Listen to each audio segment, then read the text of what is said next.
Chinese people themselves are the biggest victims of the Chinese regime. Is that fair to say? Oh, they're the first victim, and they're the largest victim. And it's really too sorrowful to think about what the Chinese people have suffered for generations now. And those stories need to be told. Think of the famine. Think of the Cultural Revolution. Think of what it was like to be brought out on a stage before everyone you went to school with, your cousins, your aunts, your uncles, your friends, and to be berated.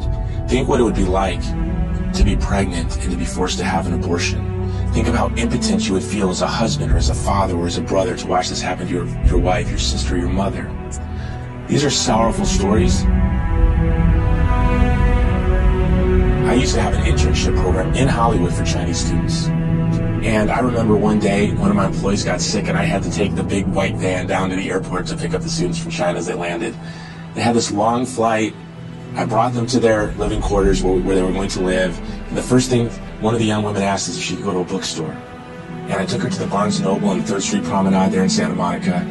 And we lost her. We couldn't find her. We went to eat. It had been hours. And then, well, where is she? And I went walking around the bookstore. And I saw her sitting with a book on her lap.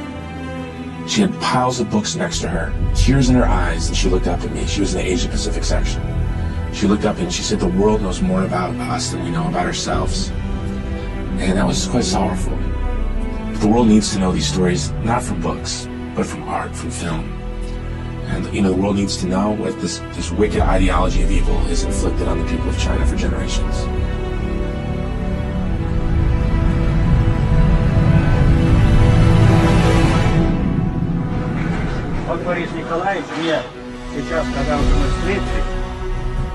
Here's the good news, that ideologies of evil, regimes based on ideologies of evil, collapse. Because evil is a deprivation and it cannot sustain itself. So you saw Nazi Germany's 1,000-year Reich lasted not even 13 years, Soviet Union did last 70 years. I believe the CCP is coming to an end.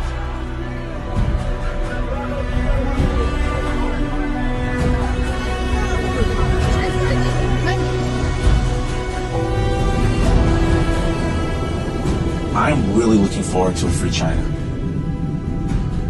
I'm really looking for a China where they can tell their stories. I'm looking for a Tibet that can breathe free. I'm looking for the Uyghurs who can breathe free. And it's coming, and then the stories will come.